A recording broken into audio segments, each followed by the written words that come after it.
The call came at 3 a.m., jolting me awake with that sickening certainty that only bad news arrives at this hour. My brother Ethan's voice crackled through the speaker, uncharacteristically hesitant. "Riley, it's Harold. He's gone. My name is Riley, and this is how my quiet life turned into a battlefield I never wanted to fight in." I sat up in bed, my mind racing to process the information. Harold Lawson, my elderly neighbor, Edith's husband of 52 years. And the closest thing I had to a grandfather since moving to the city was dead. Just like that. What happened? I managed to ask, already throwing on clothes with my free hand. Heart attack, they think. Edith found him in his workshop. Ethan paused, and I could hear muffled voices in the background. "Listen, Vanessa and I are heading over there now. You should come too." Of course Vanessa would be there. My sister-in-law never missed an opportunity to insert herself into family matters, especially ones involving property or money. I pushed the thought aside, feeling guilty for thinking ill of her at a time like this. "I'll be there in 20 minutes, I said, hanging up before he could respond. The drive to Edith's house was surreal. Streetlights cast orange shadows across my dashboard as I navigated the empty streets, my mind replaying yesterday's conversation with Harold. He'd been showing me his latest woodworking project, a delicate music box he was making for Edith's birthday. "Life's too short not to make beautiful things," he'd said, his weathered hands carefully sanding the maple lid. When I pulled up to their Victorian home, several cars were already parked outside. Ethan's black SUV sat in the driveway, and I recognized Mark Reynolds' beat-up Honda among them. What was Ethan's best friend doing here already? Inside, I found Edith sitting in her favorite armchair, looking small and lost. Vanessa hovered nearby, one manicured hand on Edith's shoulder in what seemed more like possession than comfort. My brother stood by the fireplace, deep in conversation with Mark. "Oh, Riley, dear." Edith's voice wavered as she reached for me. I crossed the room and knelt beside her chair, taking her trembling hands in mine. They were ice cold. "I'm here," I whispered, ignoring Vanessa's slight step backward, as if making room for me was physically painful for her. "We were just discussing arrangements," Vanessa said, her tone carrying that familiar edge of authority. "The funeral home needs decisions by morning, and there's the matter of the estate to consider." I felt Edith's hands tighten around mine. "The estate?" I asked, not bothering to hide my disbelief. "Harold's been gone for what, 2 hours?" "These things need to be handled promptly," Vanessa replied, shooting me a look that clearly said, "Stay in your lane." "Especially with properties of this value." Ethan cleared his throat. "Maybe we should focus on the immediate needs first," he suggested, but his voice lacked conviction. I'd heard that tone before, the sound of my brother choosing the path of least resistance. "I just want to sit with my memories for a while," Edith said quietly, her voice stronger than I expected. "Harold always said there's no rush in doing things right." Something flickered across Vanessa's face, frustration? Concern? Before her practiced smile returned. "Of course, Edith. We're all here to support you. Whatever you need." But as I watched my sister-in-law's perfectly manicured fingers drum against her designer handbag, I couldn't shake the feeling that this was just the beginning. Harold's death had created a vacuum, and nature abhors a vacuum, especially when there's a 3-story Victorian house with original woodwork at stake. Mark caught my eye from across the room and gave me a subtle head shake. He knew something that made him show up at this ungodly hour. And judging by the way he kept glancing between Vanessa and Edith, whatever he knew wasn't good. I squeezed Edith's hands gently, making a silent promise. Whatever game was starting here tonight, I wouldn't let her face it alone. 3 days after Harold's death, we gathered at Ethan and Vanessa's downtown penthouse for what was supposed to be a family dinner. The city lights twinkled through floor-to-ceiling windows, but the view did nothing to warm the Arctic chill in the room. "I just think it's admirable how you manage on a teacher's salary," Vanessa said, delicately cutting into her salmon. "Though I worry about your retirement planning, Riley. Have you considered a career change?" I gripped my fork tighter, catching Mark's sympathetic glance from across the table. He'd been invited as a buffer, but even his usually reliable charm couldn't deflect Vanessa's passive-aggressive missiles tonight. "I love teaching," I replied, keeping my voice level. And my students love Harold's woodworking lessons. Loved, I corrected myself, the past tense still feeling wrong on my tongue. Vanessa's perfectly shaped eyebrows arched. Oh, you were still doing those? How? Quaint. Speaking of Harold, Ethan and I were discussing Edith's situation earlier. Her situation? I set down my fork, appetite vanishing. Well, that house is far too big for her now, Vanessa continued, shooting a look at my brother. And the maintenance alone. We think it would be best if she considered downsizing. There's a lovely assisted living facility. She's not going to assisted living, I cut in. She's completely independent and that house is her home. Actually, Ethan cleared his throat. Vanessa's been researching some options. They're really more like luxury apartments. With full-time care staff, Vanessa added quickly. Really, it's the responsible choice. We can't have her rattling around that old house alone. What if she fell? Mark leaned forward. Funny you should mention the house. I was looking at the property records for the Historical Society and… More wine. Vanessa interrupted, standing abruptly. She circled the table with the bottle, her designer heels clicking against the hardwood floors like warning shots. I watched her refill glasses with practiced precision, noting how her hand trembled slightly when she reached Mark. He knew something, and she knew he knew. The funeral's tomorrow, Ethan said, clearly trying to change the subject. Vanessa's been amazing, handling all the arrangements. Without consulting Edith, I pointed out. She wanted a small service at the house, not some production at St. Michael's. St. Michael's is more appropriate, Vanessa snapped, mask slipping for a moment. The whole community wants to pay their respects. We can't have people traipsing through that old house. The liability alone. The liability? I laughed, but there was no humor in it. Harold's not even in the ground yet, and you're worried about liability? Riley, Ethan warned, but I was done playing nice. No, let's be honest for once. This isn't about Edith's welfare. This is about the prime real estate her Victorian sits on, isn't it? Right in the path of your firm's development project. The silence that followed was deafening. Vanessa's face went white, then red. Ethan looked between us like he was watching a tennis match and Mark. Mark was suddenly very interested in his wine glass.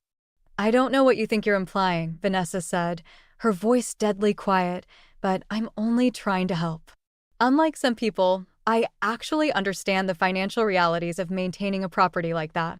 But then, money management was never your strong suit, was it? Vanessa, Ethan started, but she steamrolled over him. No, it needs to be said. You live in that tiny apartment, playing house with the neighbor lady, pretending you're some small-town hero. Meanwhile, your brother and I are trying to build something real, something lasting. But you wouldn't understand that, would you? I stood up slowly, my chair scraping against the floor. You're right, I don't understand. I don't understand how you can look at someone's grief and see a business opportunity. I don't understand how my brother can sit there and let you. That's enough. Ethan slammed his hand on the table, making the crystal wine glasses jump. Both of you, just. Enough. But as I looked at my brother's face, I saw something I'd never noticed before: fear. Not of the conflict, but of choosing sides. And in that moment, I realized this wasn't just about Edith's house anymore. This was about every time Ethan had looked the other way, every time he'd chosen peace over principle. You're right, I said quietly, dropping my napkin on the table. It is enough. I left them sitting there, the city lights casting long shadows across their expensive floors, their expensive lives. But as I waited for the elevator, I heard footsteps behind me. Riley, wait, Mark called out. There's something you need to know about Harold's will. Mark's revelation about Harold's will haunted me through the funeral service at St. Michael's. I barely heard the priest's words, too focused on what I'd learned. Harold had left Edith more than just the house. He'd left her controlling interest in several downtown properties, including the block Vanessa's firm wanted to develop. I sat in the back pew, watching Vanessa play the role of grieving family friend perfectly. Her black designer dress and tasteful pearls a stark contrast to Edith's simple navy suit. But now I knew why she'd been hovering so close these past few days. After the service, I followed the sound of voices to the church's small garden.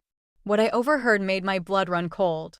The medication is making her confused, Vanessa was saying to someone on her phone, partially hidden behind a marble angel. Yes, I understand the timeline is tight, but I can handle Edith. She trusts me now. No, Riley won't be an issue. She's too naive to understand what's really at stake. My hands clenched into fists, crumpling the funeral program I was holding. The rustling paper must have caught Vanessa's attention because she spun around, nearly dropping her phone. I'll call you back, she said quickly, then painted on a concerned smile. Riley, dear, shouldn't you be helping Edith with the reception arrangements? Cut the act, Vanessa. What medication are you talking about? She waved her hand dismissively. Just some mild anti-anxiety pills the doctor prescribed. Edith's been having trouble sleeping since Harold passed. I'm helping her manage the dosage. Like you're helping her manage her properties? Something dangerous flashed in Vanessa's eyes. You know, Riley, this holier-than-thou routine is getting old. Not everything is a conspiracy. Some of us actually understand business and finance. And some of us understand elder abuse when we see it. Vanessa stepped closer, her voice dropping to a whisper. Be very careful what you're implying. Ethan and I are trying to build a future here. A real future, not whatever small-town fantasy you're living. Don't make me choose between family loyalty and business necessity. Is that a threat? It's reality. You think you're protecting Edith? You're just prolonging the inevitable. That neighborhood is changing with or without her cooperation. The smart play is to help her transition now, while she can still benefit from the deal. Before I could respond, Mark appeared around the corner. Everything okay here? Perfect, Vanessa said smoothly. Just discussing the reception details. Speaking of which, she glided away, leaving behind only the scent of expensive perfume and unspoken warnings. Mark waited until she was out of earshot. You okay? She's medicating Edith, I said through gritted teeth. Probably trying to make her seem incompetent before pushing through the property sale. That tracks with what I found, Mark nodded. The development plans were filed months ago. They're already selling pre-construction units in a building that's supposed to go where Edith's house stands. My stomach lurched. How is that even legal? It's not. But proving it. He shrugged. Corporate law is Vanessa's specialty. She knows how to cover her tracks. I watched through the garden archway as Vanessa rejoined the funeral guests, placing a solicitous hand on Edith's arm. My surrogate grandmother looked smaller somehow, less certain. Was that the medication's effect? I need proof, I said finally. Real proof, not just suspicions. Mark hesitated. I might know someone who could help. But Riley, are you sure you want to go down this road? This isn't just about Edith's house anymore. If what I suspect is true, we're talking about major real estate fraud. Going up against Vanessa means going up against your brother too. I thought about Ethan, about all the times he'd chosen the path of least resistance. About Harold's workshop, where he'd taught me that doing the right thing wasn't always the easy thing. Sometimes, I said, watching Vanessa guide Edith toward her car, family isn't about who you're born to. It's about who you choose to protect. Mark nodded slowly. Okay then, but whatever we find, there's no going back. I know, I said, and I did. Because I'd just seen Vanessa slip something into her purse, something that looked suspiciously like a prescription bottle with Edith's name on it. The time for playing nice was over. The morning after the funeral, I found Edith sitting in Harold's workshop, turning one of his unfinished music boxes over in her trembling hands. Something about her posture made me pause in the doorway. She looked defeated, smaller somehow. I can't seem to find my anxiety medication, she said without looking up. Vanessa usually brings it, but... She trailed off, her fingers tracing the half-carved patterns on the wooden lid. How long has Vanessa been managing your medication? I kept my voice casual, though my heart was racing. Oh, she's been so helpful since Harold. Edith's voice cracked. I've been having such trouble sleeping, and she said these pills would help. But sometimes I feel... strange. Confused. Yesterday, I signed some papers, but I can't quite remember. My stomach dropped. What papers, Edith? Something about the property taxes, I think. Or was it insurance? She pressed her fingers to her temples. Everything's so fuzzy lately. I pulled up a stool beside her, noting how her usually sharp eyes seemed clouded. Would you let me take you to see Dr. Chin? Just for a checkup? Before she could answer, the workshop door creaked. Ethan stood there, looking uncomfortable in his tailored suit among Harold's tools and sawdust. Everything okay in here? He glanced between us. Vanessa sent me to check on Edith. She's worried about her missing her medication schedule. I bet she is, I muttered. Edith suddenly gripped my hand. Riley, dear, could you fetch my reading glasses from upstairs? I'd like to show Ethan some of Harold's sketches. Something in her tone made me hesitate, but I nodded and headed for the stairs. At the bottom, I paused, hidden from view. Ethan, Edith's voice was clearer now, stronger. Harold always said you reminded him of himself at your age. So full of potential, but too afraid to stand up to the people you love. Edith, He also said the true measure of a man isn't in what he builds, but in what he protects. A pause. Your wife is drugging me, dear. The silence that followed was deafening. I held my breath, waiting for my brother's response. That's not possible. Vanessa would never. The same way she would never use your friendship with Mark to get information about Harold's properties, Edith's voice was gentle. But the words landed like slaps. The same way she would never forge my signature on development permits? How did you? I may be old, Ethan, but I'm not stupid. Not yet, anyway. Though these pills of hers are certainly trying their best.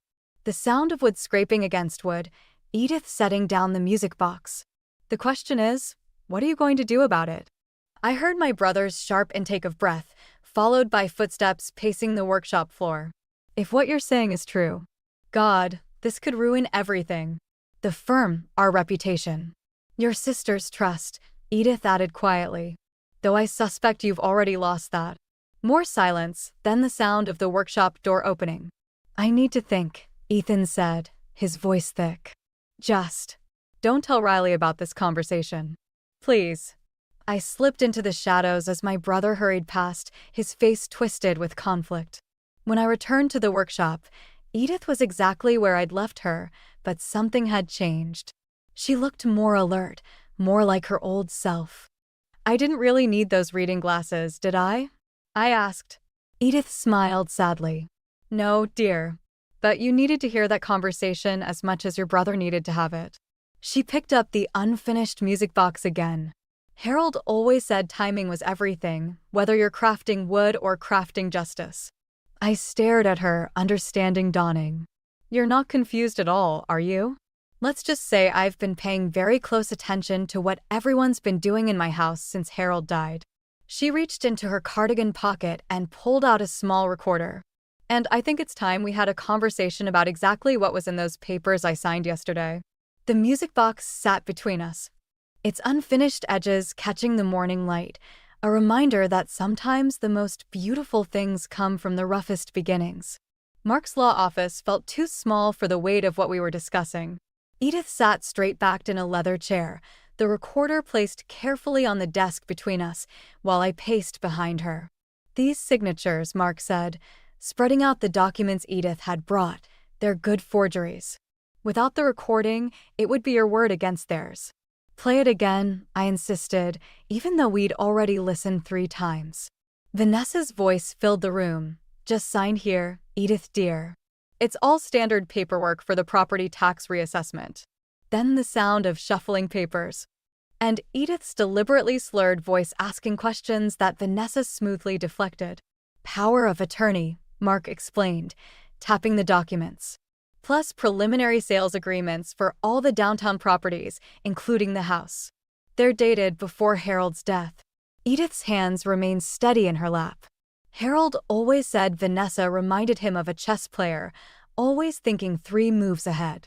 But why forge documents dated before Harold's death? I stopped pacing. Unless they needed to establish a pattern, Mark finished. Show that Harold had already agreed to sell before he died. Makes everything look more legitimate. A knock at the door made us all jump. Mark's assistant stuck her head in. Mr. Monroe is here. He's quite insistent. My brother burst in before anyone could respond. His usually perfect hair was disheveled, his tie loose.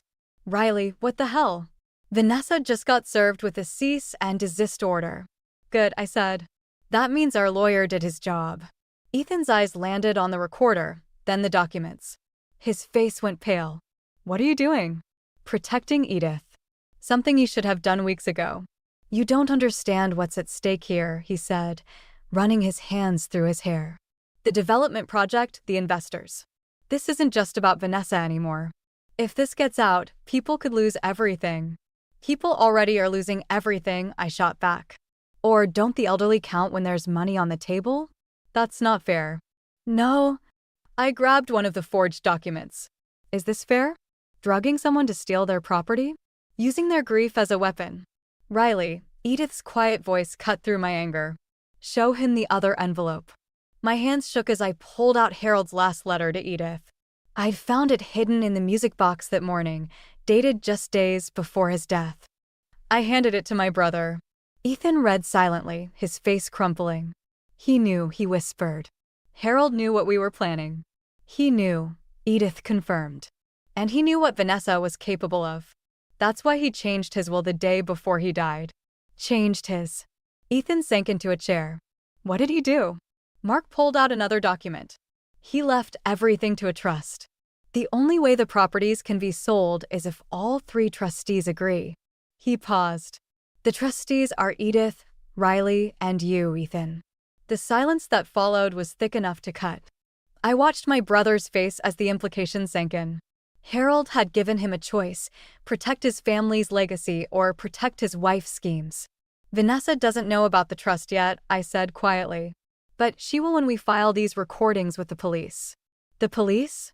Ethan's head snapped up. Riley, you can't. This would destroy her career. Our marriage. Then stop us, I challenged. Tell me why we shouldn't. Ethan looked at Edith, still sitting calmly in her chair. I'm sorry, he whispered. I knew something wasn't right, but I didn't want to see it. I thought I could protect everyone by staying quiet. Sometimes, Edith said, reaching for his hand, the kindest thing we can do is force the truth into the light. My phone buzzed, a text from Vanessa. We need to talk. Now. Alone. I showed it to Mark, who shook his head. Don't go. Let the lawyers handle this. But as I looked at my brother's broken expression, at Edith's quiet strength, I knew what I had to do. Sometimes you have to face the dragon in its own den. I'll meet her, I said, already heading for the door. But first, I'm making copies of everything. Behind me, I heard Ethan's sharp intake of breath. Riley, wait. There's something else you need to know about Harold's death. The truth about Harold's death hit me like a physical blow. I sat in my car outside Vanessa's office building, Ethan's words echoing in my head. Vanessa was there that night. She went to confront Harold about the properties, and things got heated. My hands gripped the steering wheel until my knuckles turned white. The police had ruled Harold's heart attack natural causes, but knowing Vanessa had been there had stressed him into it. The security guard waved me through to the executive parking level. Vanessa's Tesla sat alone in her reserved spot, gleaming under fluorescent lights. Everything about her life was perfectly polished, carefully controlled. Until now. I found her in her corner office, silhouetted against the city skyline. She didn't turn around when I entered. You know, she said, swirling amber liquid in a crystal glass, I actually admired you when we first met. So principled. So sure of yourself. She laughed softly. God, how naive you were. Did you go to Harold's workshop to threaten him? She turned then, her perfect makeup unable to hide the darkness under her eyes. I went to reason with him, to explain what we could accomplish together. But he wouldn't listen. So you killed him. I didn't touch him. The crystal glass shattered against her desk. He had a heart attack. I called for help. I tried. She stopped, composing herself. But you're not here about Harold, are you? You're here about the recordings. And the forged documents. The drugging. All of it. Vanessa smiled, but it didn't reach her eyes. You have no idea what it's like, do you? Growing up with nothing, fighting for everything, finally building something real. Then watching it all slip away because some old man decided to play games with his will. Harold was protecting his family. Family? She spat the word. Where was his precious family when he was alive? Where were you when Edith needed help with the house? When the repairs piled up? Ethan and I were there. We earned this. By drugging an elderly woman? By forging documents? By doing what needed to be done. She moved around the desk, each step deliberate. And now you're going to do what needs to be done. What's that supposed to mean? She pulled out her phone, tapped the screen, and turned it toward me. My heart stopped. On the screen was a video of Ethan, clearly drunk, handling documents in Harold's workshop the night of his death. Your brother was there too, Vanessa said softly. He didn't know what would happen, of course. But he helped create those documents you're so righteous about. One call to the police, and he goes down with me. The room seemed to tilt. You'd destroy your own husband? To protect what we've built? In a heartbeat. She set the phone down. But it doesn't have to come to that. The trust needs all 3 trustees to agree to a sale, right? So agree. My voice felt distant, hollow. Or you'll send Ethan to prison. Life is full of impossible choices, Riley. Welcome to the real world. I stared at the broken glass on her desk, thinking of Harold's unfinished music box, of Edith's quiet strength, of my brother's tortured confession. Everything I'd fought for seemed to crumble around me. You have until tomorrow morning, Vanessa said, turning back to her window. Oh, and Riley? Don't bother going to Edith for help. Check your phone. A text from Mark was waiting. Edith's in the hospital. Possible stroke. Get here now. My legs nearly gave out. What did you do? Me? Nothing. Stress affects elderly people in unpredictable ways, especially when they stop taking their medication. Her reflection smiled in the darkened glass. Tick-tock, Riley. What's it going to be? Your principals or your family? I backed toward the door, my mind racing. Everything we'd gathered, the recordings, the documents, Harold's letter, none of it mattered if Ethan went to prison and Edith. I couldn't even finish the thought. One more thing, Vanessa called as I reached the door. Harold's last words? He asked me to tell Ethan he was sorry. Funny, isn't it? In the end, he was apologizing to us. I fled her office, but I couldn't outrun the truth. In trying to protect everyone, I might have destroyed them all. My phone buzzed again. Another text from Mark. There's something in Harold's workshop you need to see. Now. Harold's workshop smelled of sawdust and secrets. Mark stood at the workbench, holding what looked like an old security camera. Harold installed it after the first break-in attempt, he explained, connecting it to his laptop. Hidden in the rafters, motion activated. I found it when I was helping Edith catalog his tools. The footage was grainy but clear enough. I watched as Vanessa entered the workshop that night, followed by Harold. Their argument was muted but intense. Then Ethan stumbled in, clearly drunk, waving papers. But what made my breath catch was what happened next, a 4th person entering the frame. Is that? Edith, Mark confirmed. She saw everything. My phone buzzed. A text from Vanessa. Decision time. Meeting at the house in 20 minutes. Bring the trust paperwork. I looked at Mark. Call the hospital. Get Edith ready to move. The Victorian house loomed dark against the evening sky. Inside, Vanessa paced the living room while Ethan sat slumped in Harold's old armchair, looking defeated. The papers? Vanessa demanded. First, tell me what really happened that night. She laughed sharply. You still don't get it, do you? It doesn't matter what happened. What matters is what happens next. It matters to me. Ethan's voice was barely a whisper. Tell her, Vanessa. Tell her what you did to my father. The room went still. What did you say? Harold wasn't just my mentor, Ethan continued, finally looking up. He was my biological father. That's why he changed his will at the end. That's why he was trying to protect me from you. Vanessa's perfect composure cracked. You knew? All this time. I found out the night he died. That's why I was there, drunk, angry. But you. He stood up. You knew for months, didn't you? Used it to pressure him into signing those first documents. I did it for us. Vanessa's voice rose hysterically. Everything I did was to secure our future. The properties, the development deals. The medications? I cut in. The forged papers? Harold's death? He was going to ruin everything. She grabbed her phone. One call, and your precious brother goes to prison. Is that what you want? Go ahead, I said quietly. Make the call. She froze, something in my tone making her hesitate. Or we could watch the security footage from the workshop first. All of it, including the part where you switched Harold's heart medication before the argument. The phone slipped from her fingers. That's impossible. I checked. The camera in the rafters? That was just the backup. I nodded toward the doorway. Harold had another one in his old music box. The one sitting on his workbench that night. The one Edith took with her when she left. As if on cue, the front door opened. Edith walked in, steady on her feet, followed by 2 police officers.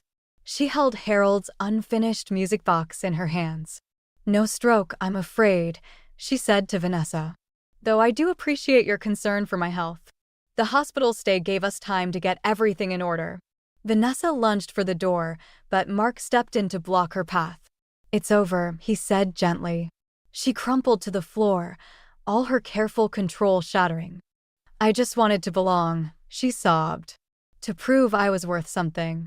You all had this perfect family, these deep roots, and I had nothing, Edith finished, approaching her. Just like I did when I first married Harold. He taught me that family isn't about blood or property or proving yourself. It's about the choices we make every day to protect or destroy what matters. I watched as the police led Vanessa away, her mascara tracking black tears down her cheeks. Ethan stood by the window, his shoulders shaking silently. What happens now? He asked nobody in particular. Edith opened the music box, revealing Harold's last project, 3 identical keys nestled in velvet. Now, she said, we honor your father's last wish. Together. She handed us each a key, and in that moment, I understood what Harold had known all along. Sometimes the greatest revenge isn't destruction, but reconstruction. Building something new from the ashes of what was lost. The music box played its unfinished melody as we stood there, 3 generations bound not by blood or property, but by choice. 1 year later, I stood in Harold's workshop, now transformed into a community woodworking classroom. The autumn light filtered through dusty windows, catching the fresh sawdust in the air as my students worked on their projects. Edith moved between the workbenches, her experienced hands guiding young fingers on tools that had once been Harold's. The Victorian house had found new purpose as a community center, its rooms filled with art classes, after-school programs, and senior activities. Miss Monroe, Tommy, one of my 6th graders, held up a half-finished music box. Is this right? I smiled, recognizing Harold's design. Perfect. He would have loved seeing this. The door creaked open, and Ethan stepped in, looking more at ease in jeans and a work shirt than I'd ever seen him in his suits. He'd left the development firm months ago, starting his own restoration company focused on preserving historic buildings. Ready for visitors? He asked, gesturing outside. I nodded, and he opened the door wider. 2 guards escorted Vanessa in, her prison uniform a stark contrast to her former polished appearance. But her eyes were clearer now, more present. The garden looks beautiful, she said softly, taking in the view through the workshop windows. The community plots were a good idea. It was Edith's suggestion, I replied. Like everything else here. Vanessa watched the children working, her fingers twitching slightly as if remembering her own first attempts at creation rather than destruction. I got your letter, she said. About the rehabilitation program. Teaching business skills to former inmates. We have space, Edith interrupted, approaching us. And experience with new beginnings. The moment stretched, heavy with unspoken words. Then Vanessa reached into her pocket and pulled out a familiar object, the key she'd taken the night of her arrest.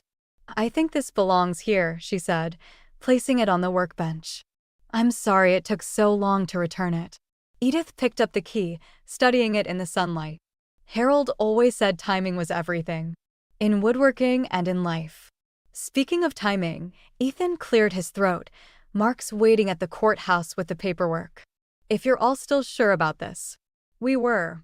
The decision to make Vanessa part of the rehabilitation program hadn't been easy, but as Harold's last letter had reminded us, Sometimes the hardest wood makes the strongest bridges. As the guards prepared to leave with Vanessa, she turned back. Why? After everything I did. Because revenge destroys two houses, Edith said simply. Harold taught us that. But redemption can build whole communities.